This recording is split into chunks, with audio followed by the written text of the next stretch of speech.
Back live at the Mid-Ohio Sports Car Course. Bob Varsha, Tommy Kendall, and Townsend Bell with you. Derek Daly and Calvin Fish in the pit lane. Mario Dominguez on track. He has put in the second of his 15 allowable laps, working his third.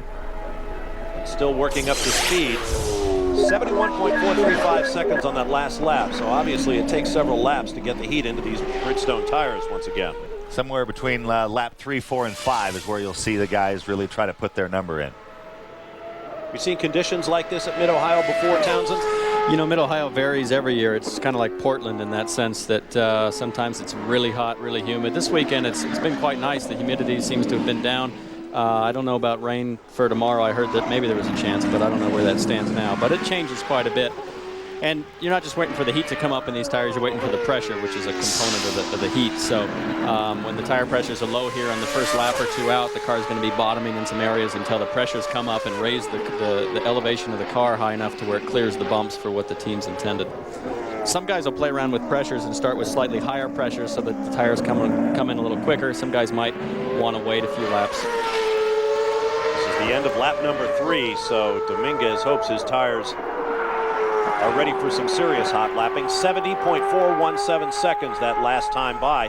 Now, one of the questions we wait to see answered is whether or not our provisional pole sitter Patrick Carpentier will even take to the track in this session. More on that. Here's Calvin Fish.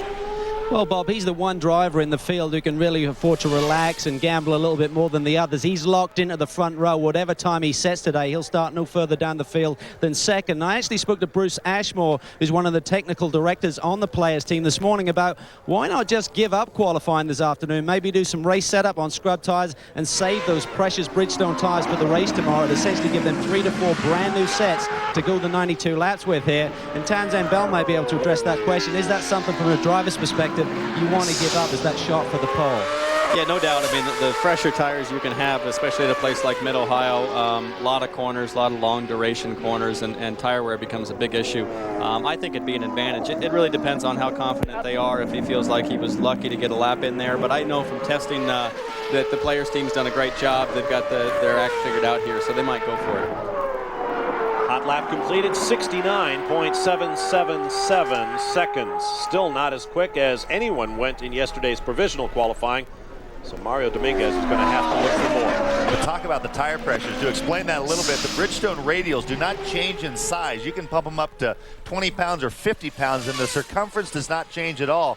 But it acts like a pneumatic spring. So while the pressures are low, the tire is much softer. So under downforce, the car compresses. It's part of the suspension. In the old days, you had an optimal pressure and you didn't change that. But now you tune the handling. It's part of the suspension, even though it's not damped with the damper. Generally, they figure a pound of PSI is roughly 100 pounds of spring rate as a rule of thumb. But I was just going to point out, and we can really hear the tire squealing on Mario's car. I don't know if the guys at home can hear that, but there's a concrete patch there over that corner. You can really hear the tire humming. Well, more cars are firing up in the pit lane. Max Pappas and Shinji Nakano are in the pits, having done 2 of their 15 laps. Making adjustments to the car, they will be back out. Across the line comes Mario Dominguez. Improves to 69.525 seconds. Still not good enough.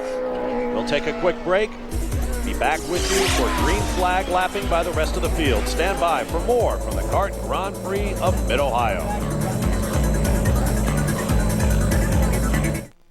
Back to Mid-Ohio live. Lots of steering input from Dario Franchitti.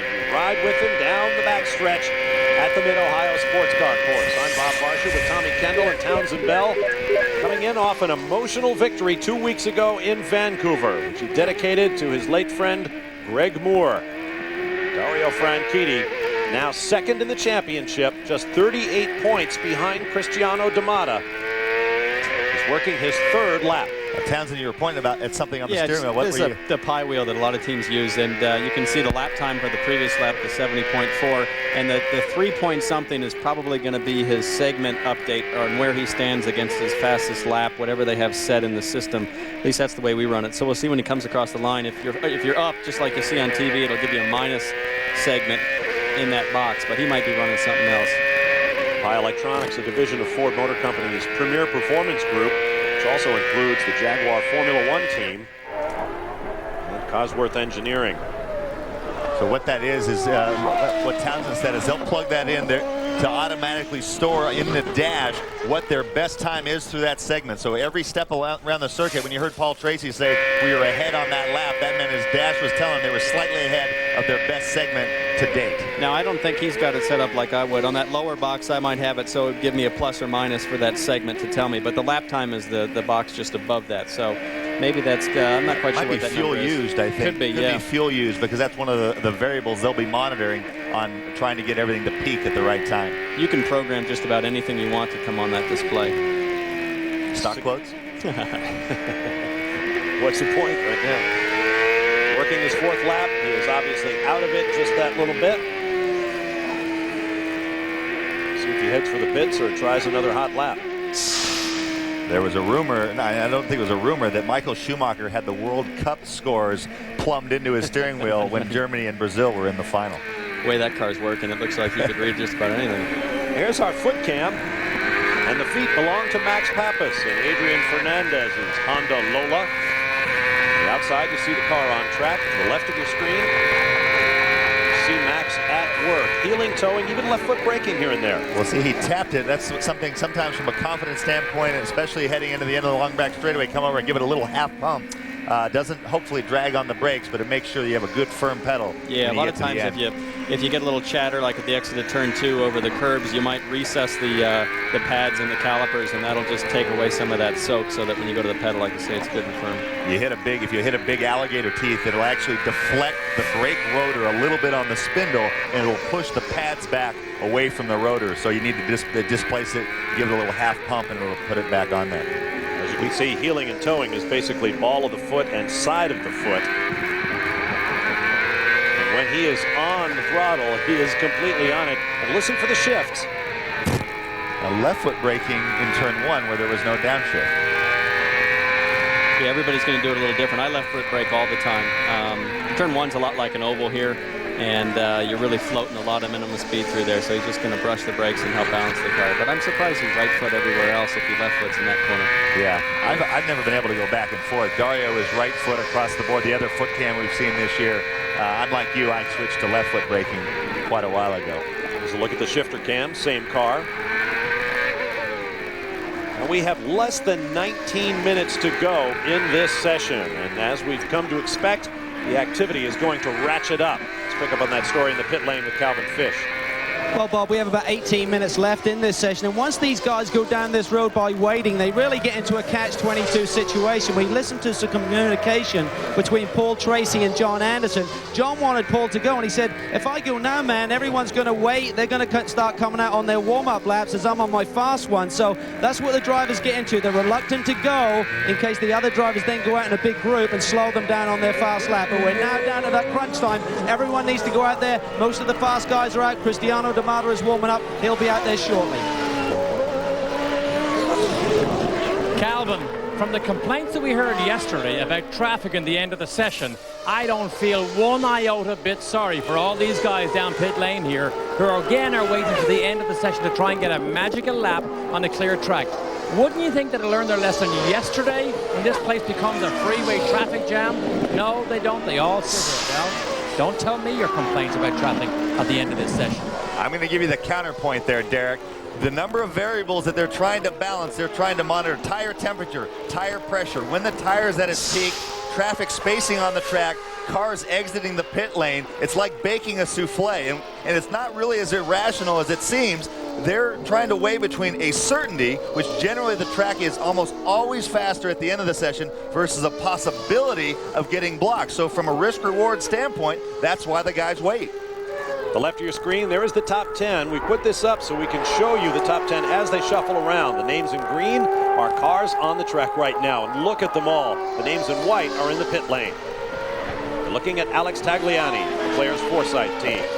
In addition to what Tommy was just speaking to, you know, you're sitting there in pit lane and you have a timing monitor. So if there was any indication that you had a prayer of doing a quick lap early on in the session, guys would start rolling out, which we saw on a few of the street circuits. I think Tracy did that a couple times.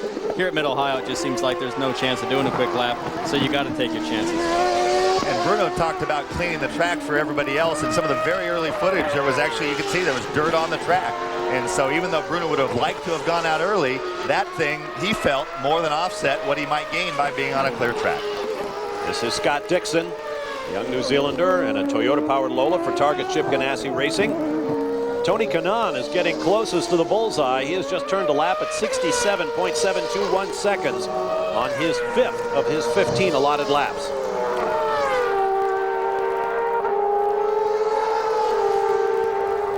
Kenny Breck logs in at 67.516. You see the shuffle. That's what, growing up coming to the racetracks, we just gather around the scoring monitor. That graphic on the left side of the screen, so you guys can keep track at home on as the guys, anytime someone goes quicker today, the quickest time of the day like Breck is now, he'll jump right to the 2nd spot. And if the track is quick enough at the end, you'll see wholesale changes. And that's one of the things that I grew up on. The drama captured in the scoring monitor is phenomenal. And it's something that we're going to try to capture and pipe into your homes. On board with Cristiano D'Amata.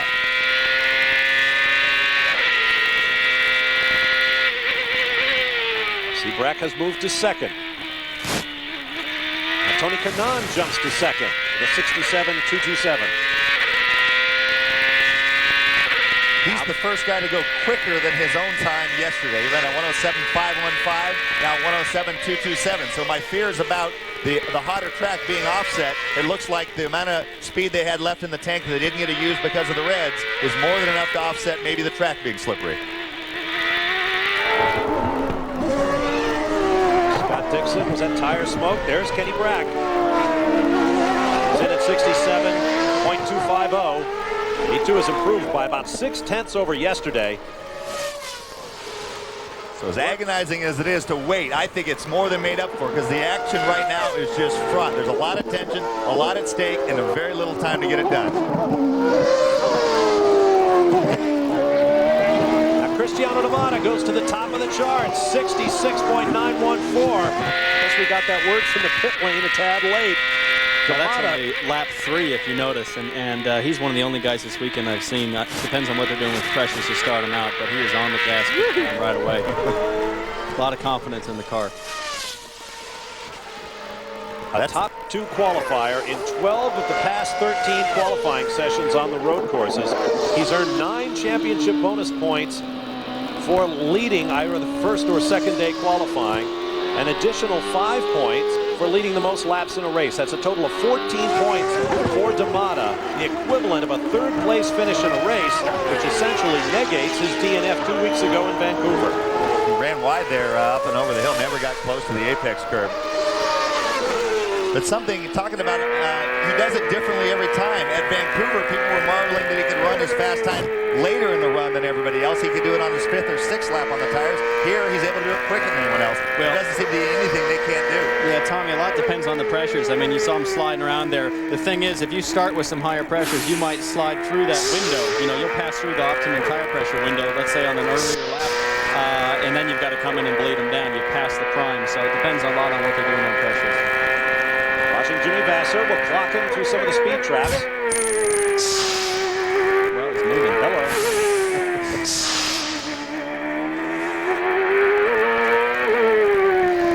Coming up on 12 minutes to go in the session. Vasser currently 14th. And he has yet to improve on his performance from yesterday.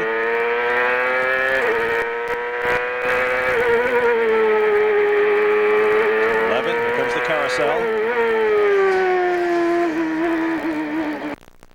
Open that right front wheel as TK described earlier. Whoa, lots of steering input. 67.999, 7 thousandths of a second slower than his best lap in yesterday's first round of qualifying. Now here's D'Amata, still P1, going for his 6th consecutive road course pole position. That would be within 1 of the record held by Mario Andretti, but he's had to work for it. This was moments ago. There's a real big bump right at the apex of that corner where it depends on the ride height you're running. Bottom out there. So D'Amata continues on his way. He improves to 66.737 seconds. Approaching the halfway point in his run of laps. Carpentier currently 2nd. and that's as far as he can drop based on his Friday provisional poll. 12 of the 18 drivers have already bettered their times of yesterday, so the track is quicker. We'll be back. Calvin Fish, you're watching Dario Franchitti. As you see, less than 9 minutes to go in the session. And Franchitti looking to move up, currently 12th. Working his 7th of 15 allotted laps. Franchitti's teammate, Paul Tracy, is currently 6th. Derek Daly has more on him. And Bob, Paul has done exactly what the team led by John Anderson asked him to do. Go out, don't go 10-10s, just put a good time in, put ourselves up the front of the grid, then come in and sit and wait. He did exactly that, but he came in so fast and stopped here in the pit lane. There's so much heat soak in the engine that the water started to pump out the back overflow pipe all over the mechanic who had the starter at the back of it. So they took a fan to blow it into the radiator. They now put a second set of tires, his last set of tires on, and the noise you hear is him leaving for his last magical run. Thank you, Derek. While we were watching, Dario Franchitti leapt up to 5th at 66.961, one place behind this man, his teammate in the Motorola car, Michael Andretti, a 3-time Mid-Ohio pole sitter. Michael was 4th quick in the morning practice with a 66.880. Before we went to the break, I said I guess the track is getting faster. Maybe it's not, but it's certainly giving up the times. Patrick Carpentier has improved his personal best to 66.771, better than his provisional pole yesterday, but 0.04 of a second slower than Cristiano Damata's current pole position. Calvin Fish. Well, Newman Haas has 2 of the 5 cars that are currently down under the 1:07 barrier. Slight adjustments on both cars. Both cars are now on track. Cristiano Damata, slight shock adjustment, looking for more grip, and a front wing change for Christian Fittipaldi, increasing the front grip there for the high-speed turns. Thanks very much. Easing out of it is Cristiano Damata.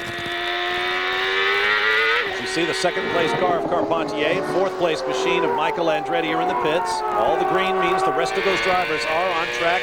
You ride with Tony Kanaan.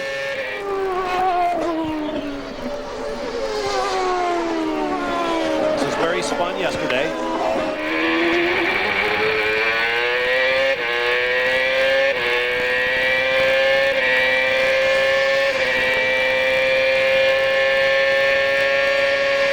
He's got his set up with a countdown there where Dario's numbers are building. If they're going to run a fuel number there, maybe they start with the number of gallons and they're doing a countdown there.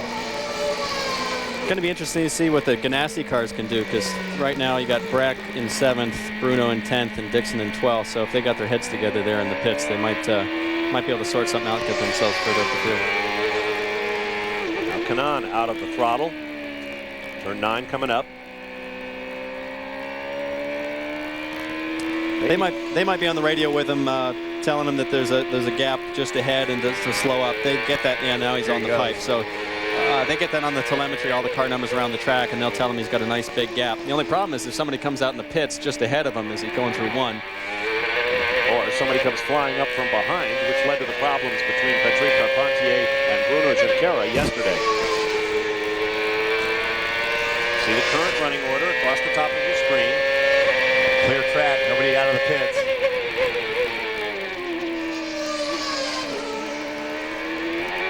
Currently the caboose is Michel Jourdain Jr. in the Higanti car from Team Rahal.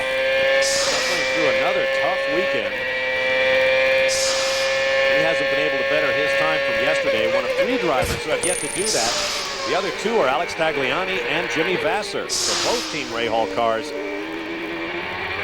leaving their drivers scratching their heads at the moment. All of the top 10 are on track. You see that green minus .371. That's a full 3.5 tenths quicker than Damata's pole time through that segment. Still ahead, widening the gap.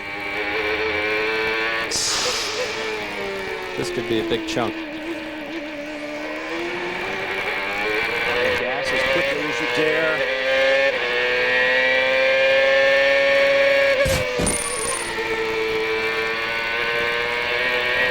Brack goes to the top of the charts, and Patrick Carpentier to 2nd.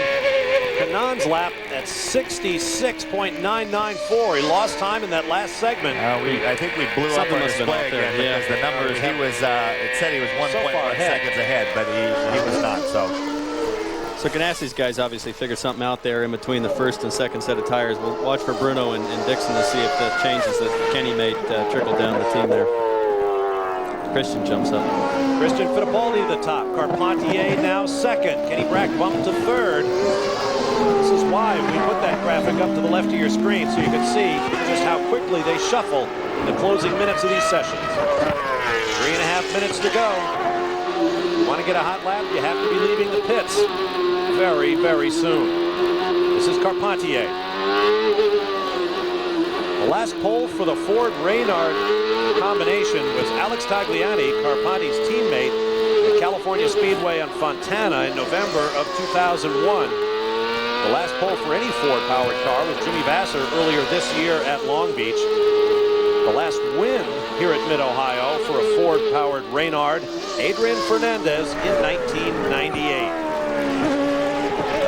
D'Amata back to the top at 66.394. As you watch Kenny Brack.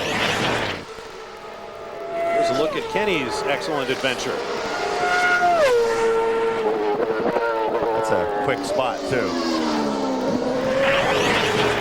Out of 11 down into the carousel.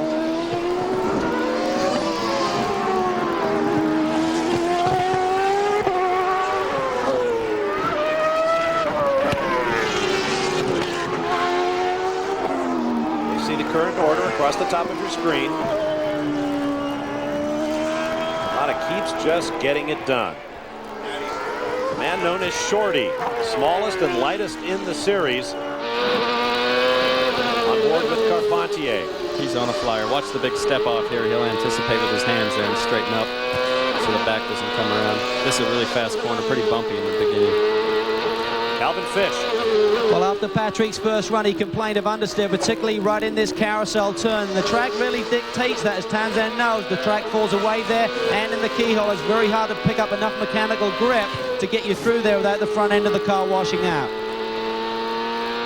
P1, that one put Patrick up to the top of the time charts. 66.128.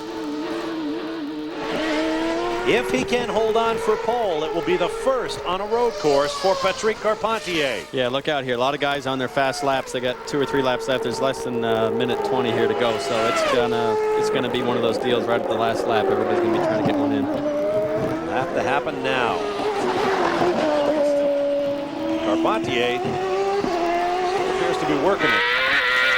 On board with D'Amata, just ahead of Carpentier on the road. 1 minute to go.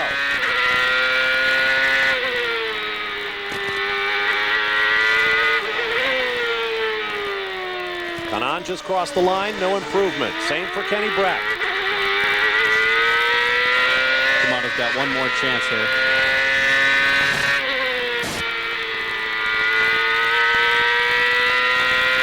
Boy, that thing looks really nice for turn one. That's a really fast corner. His hands didn't move at all.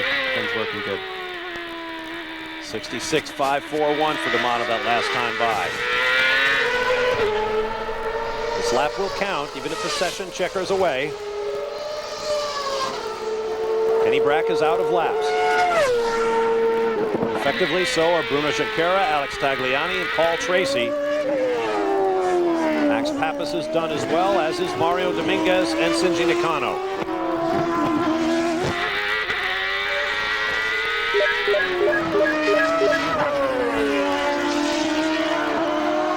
Last gasp for D'Amata. Ooh, working it hard down into Thunder Valley. Comes turn 11. Serbia's right in front of him. No, Serbia had to go in the pits, I think. Oriol Servia headed for the pit lane, bounding over the curbs to the line. No. Not good enough. Good enough. 66.685 as Patrick Carpentier makes his way to the pits, having locked up unofficially his third career pole and first on a road course, and a big one, as we just mentioned, for Ford and for Reynard. Christian Fittipaldi, with his dying effort, leaps to second, bumping his teammate Cristiano D'Amato to the second row at 66.263 seconds. But there is the man, Patrick Carpentier, the winner at Burke Lakefront Airport in Cleveland earlier this year. And in a contract year, showing the folks he can indeed get it done. We'll be back.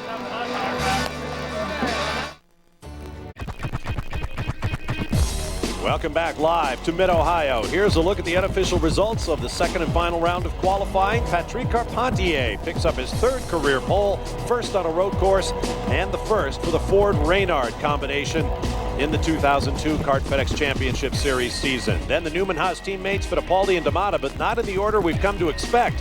Here's a look at the overall pole positions in 2002. You see Patrick Carpentier, one of 4 drivers,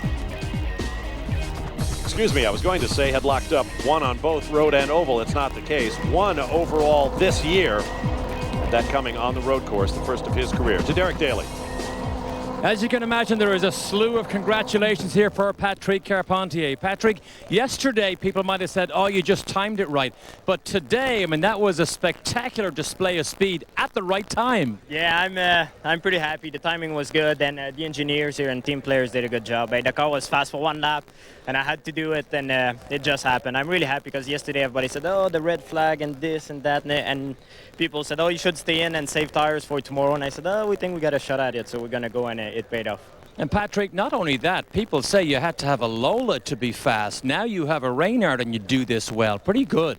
No, I'm really happy. I mean, Bruce Ashmore and the team always said that the Reynard should be a good car in some of the tracks, and the Lola will be better in some others. But we tested well here, and we thought the Reynard was going to be fast, and Ford did a great job with the traction control, and the engine that they came up with in Vancouver is a bit faster too, so all that together, hey, we got it.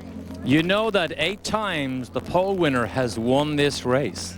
Hey, if I win another race, man, I'm going to run the track naked or something. All right, thanks. Thank you, Patrick. Best of luck tomorrow. Frank said he'd rather... Yes. Good job, Patrick Carpentier, who picks up a bonus point for pole. That's 2 points this weekend. So that moves him into a 3-way tie for 3rd place in the championship with Bruno Junqueira and Michel Jourdain Jr. Let's take that pole-winning lap.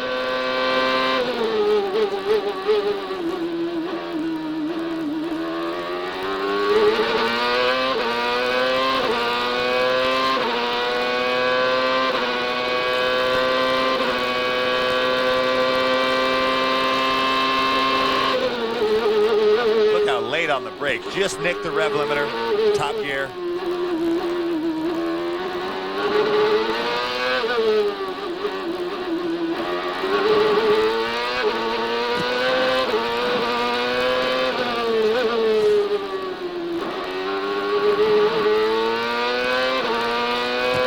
Really stable over that rise.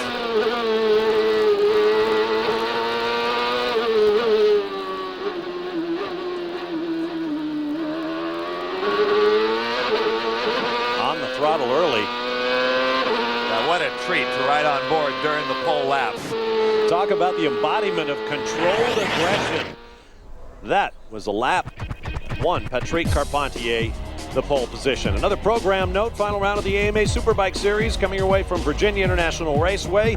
Superbike race number 1 today at 3:30 p.m. Eastern Time. Then the 600 Supersport race, the title already locked up by George and Aaron Yates, Sunday at noon Eastern. And the second Superbike race Sunday at 3 p.m. Eastern Time, and the crowning of the AMA Superbike champion. We'll be back.